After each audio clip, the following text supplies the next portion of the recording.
teknologinya udah modern sekarang ya, tandanya harus udah ada AI-nya. Ya, apapun sekarang udah AI lah, seperti itu.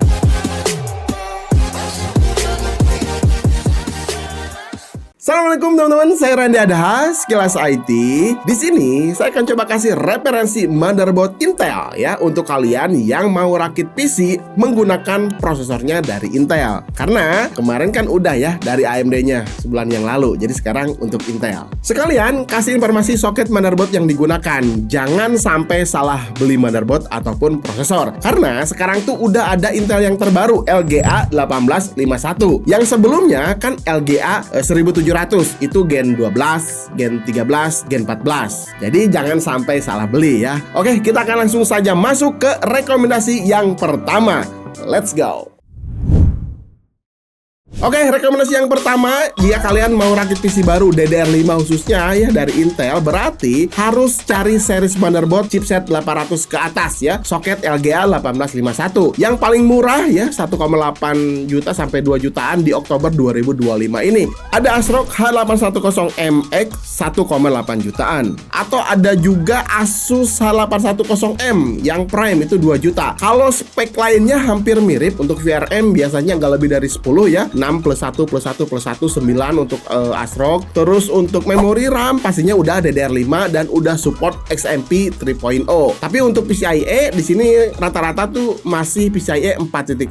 Bahkan untuk slot M.2-nya juga masih PCIe 4. Jadi ya nanti kalau misalkan mau beli NVMe Gen 4 aja itu udah lebih dari cukup. Kalau pengen yang lebih tinggi dikit ya, tapi harganya tetap murah. Nah, ketika saya lihat di e-commerce ada nih ya dari B860M Maxsun Terminator. Harganya 2,3 jutaan. PRM-nya lebih dari 10 ya, 10 plus 1 plus 1. Ini tuh udah lengkap sih fiturnya, ada USB 4, ada pin RGB, bahkan udah PCIe 5.0 dan udah support juga M.2 PCIe 5. Jadi bisa ditancapkan NVMe Gen 5. Nah, rata-rata chipset 800 ini walaupun yang versi murah ya, udah support hybrid teknologi. Ini fungsinya misalkan kalau kita pakai CPU yang ada performa core dan efisiensi core. Nah ya, si motherboard ini tuh dengan sendirinya bisa ngebagi beban kerjanya secara otomatis. Dan ini yang paling penting, sudah ada terintegrasi NPU ya untuk bantu acceleration AI. Kalau kita pakai prosesor Core Ultra series ya, motherboard ini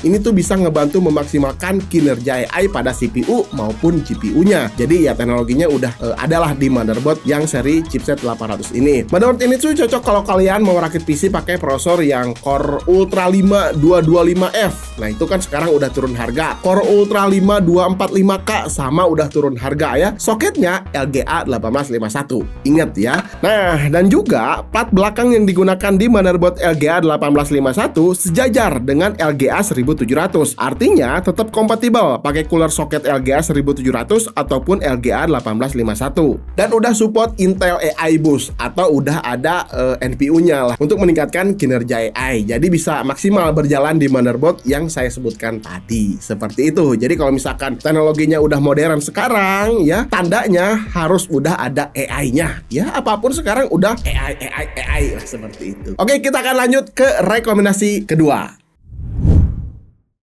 Nah, motherboard ini kalau kalian yang masih mau merakit PC menggunakan LGA 1700 ya, Gen 12, Gen 13, Gen 14 tadi, mau i3, i5, i7 ya, pokoknya Intel di bawah Gen 14, misalkan 12400, 13400F, 14400F ya. Terus ini tuh sebetulnya masih fleksibel ya, bisa pakai DDR4 memori RAM-nya ataupun bisa pakai DDR5 ya, tergantung motherboardnya. Jadi lebih fleksibel. Tapi sayangnya untuk prosesor ini tuh belum ada NPU-nya ya, seperti si Core Ultra series tadi ya. Motherboardnya juga ya sama, belum mendukung untuk bisa menjalankan NPU. Makanya motherboardnya di sini tuh harganya jauh lebih murah. Ya memang sih nggak terlalu ngaruh dalam beberapa scene aplikasi ya. Bahkan dalam FPS game ya nggak terlalu kelihatan banget lah bedanya ya di kelas yang sama. Misalkan Core i5 Gen 14 sama Core Ultra 5 gitu ya. Core Ultra 5 di sini mungkin karena terusan dari dari Gen 14 bisa disebut juga Core Ultra tuh Gen 15 ya, karena lanjutan dari si Gen 14 ya. Tapi kalau digunakan untuk generate AI, pastinya teknologinya tuh jauh tertinggal ya dengan Core Ultra series ya di kelas yang sama tadi. Ya nggak apa-apa juga sih sebetulnya ya. Motherboardnya juga sekarang kan udah murah ya, LGA 1700, bahkan yang H610M ya DDR4 harganya cuma 900 ribuan. Ada dari Maxsun, terus ada dari ASRock juga ada H610M, H2 itu harganya 1 jutaan. Terus kalau misalkan yang pengen lebih tinggi sedikit ya, ada duitnya ya, cari chipsetnya tuh yang seri B, B760M. Misalkan dari ASRock ada B760M Pro RS ya, itu DDR4 harganya 1,9. Kalau yang mau DDR5 ya sekarang udah banyak juga, harganya juga ya 2 jutaan lah ya. Ada Gigabyte B70M Gaming AC, itu udah DDR5. Terus ada Maxsun B760M iCafe ya 1,9 jutaan. Terus Maxsun B760M Terminator. Nah, menurut saya sih ini yang paling oke, yang seri Terminator ya. VRM-nya udah 10 ya, 81/1. Terus udah mendukung PCIe 5.0, tapi untuk slot M.2-nya ini masih Gen 4 ya. Tapi ya nggak apa-apa lah, pakai NVMe Gen 4 juga udah cukup. Terus udah ada Type-C Gen 2x2 yang speednya 20 GB per second untuk bisa menahan Core i7 Gen 14 ya, masih bisa aman ya untuk si B760 tadi. Kalau mau, wah bang saya mah pengen rakit PC yang murah gitu ya nggak apa-apa, cari motherboard H610M aja misalkan dari Maxsun ya. Terus prosesornya 14100F atau 12100F. PGA-nya pakai RTX 3060 atau 4060 ya, itu cukup kencang. Untuk gaming editing udah pas lah ya. Tapi kalau misalkan kalian, wah saya pengen yang lebih garang dikit bang, nah itu bisa cari motherboard chipsetnya seri B ya, B760M misalkan yang udah DDR5, pakai prosesornya 14400F atau 13400F ya. Terus GPU-nya RTX 5060 Ti yang 16 GB ya. Kalau urusan memori RAM DDR5 banyak banget. Ada XPG Lancer 2x16, yang lebih murah ada XPG Lancer Blade ya, yang lebih murahnya, atau ada TeForce Delta DDR5, itu banyak banget lah ya. Intinya motherboard 2 jutaan kalau mau rakit PC Gen 14 ya cukup seri B760M aja ya, karena semua fiturnya udah lengkap di sana. Kecuali kalau kalian yang pengen yang terbaru ya, terupdate ya dari Intel, terus budgetnya tuh banyak ya, berarti cari chipsetnya seri Z ya, Z790 kalau Gen 14 ya. Pastinya itu udah lengkap, udah ada tunnel boardnya, udah support hybrid teknologi yang modern, cuman harus ditebus dengan harga yang lebih tinggi. Jadi intinya biar kalian nggak bingung ya pas pilih motherboard yang mana yang pas untuk rakitan kita nanti ya. Misalkan untuk kebutuhan gaming dan editing, kalau kamu punya uang dikit ya, nggak ada banyak pilihan ya, uangnya dikit mah ya udah ambil seri H aja teman-teman. Yang penting bisa jalankan si prosesornya. Ya memang fiturnya nggak banyak, tapi bisa memaksimalkan performa prosesor dan GPU-nya ya. Jadi kan kalau misalkan nanti kalau belinya motherboard yang kelas H series ya, pasti kan duit kalian juga dikit ya, pasti beli GPU-nya juga yang kelas low juga gitu ya, 1660 atau RTX 2060, 3050, 3060, atau paling banter juga RTX 4060 second gitu ya.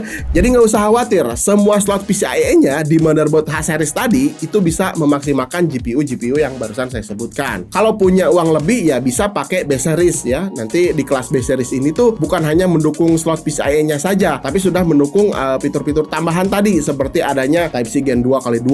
Nah ini berguna kalau misalkan dipakai transfer, nantinya bisa jauh lebih cepat lah ya. Pindah-pindah transfer kalau udah ada Type-C-nya, kecepatannya bisa lebih cepat. Terus adanya pin RGB. Nah ini untuk estetika. Kalau di seri H biasanya nggak ada ya untuk RGB ini, jadi harus menggunakan konverter tambahan. Tapi kalau seri B biasanya udah ada pin RGB. Terus terdapat banyak USB nanti di belakangnya, ada banyak pilihan. Terus pin untuk fan tambahan juga ada, dan biasanya slot M.2-nya juga lebih banyak. Jadi semua kebutuhan gaming, editing, kerjaan ya, pokoknya kerjaan-kerjaan kelas content creator kayak gitu biasanya udah tercukupi di kelas seri B ya. Kalau misalkan kita belinya chipset seri Z, nah ini biasanya untuk kelas profesional atau antusias yang punya budgetnya gede ya. Saya pribadi nih ya, dengan seri B aja semua kebutuhan content creator udah bisa tercukupi gitu. Jadi kalian nggak usah bingung kalau misalkan budgetnya dikit, ya udah cari motherboard seri H aja. Terus GPU-nya juga kalau beli seri H nggak akan juga mungkin ya beli RTX 5080 atau 5090 gitu ya. Pastinya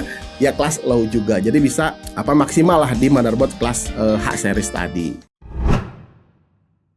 Nah, pertanyaannya sekarang kalau misalkan mau rakit PC baru, apakah masih worth it kita pakai Intel Gen 12, 13, 14? Ya masih worth it aja sih ya, karena kan performanya juga masih cukup kenceng. Kecuali kalau kalian ngejar teknologi yang modern, ya udah saya sarankan beli motherboard 800 series chipsetnya, karena kan si prosesornya kan udah baru, Core Ultra, terus LGA juga udah ganti jadi 1851. Kalau pengen, wah bang saya pengen murah banget gitu ya udah pakai Intel Gen 11 ke bawah, Intel Gen 9, Gen 10 gitu ya, Gen 11 itu sekarang udah banyak yang jual dengan kondisi yang second, tapi ya kondisinya juga masih bagus-bagus juga karena belum terlalu lama. Oke, gimana menurut kalian? Kapan rencana kalian mau rakit PC baru? Ya bisa simak video ini aja, atau misalkan ada teman-teman yang minta rekomendasi motherboard yang cocok untuk Intel ya, budgetnya segini, coba kasih video ini aja. Sampai ketemu di video berikutnya. Saya Randy Adhas, Ilas IT. Assalamualaikum warahmatullahi wabarakatuh. Salam teknologi.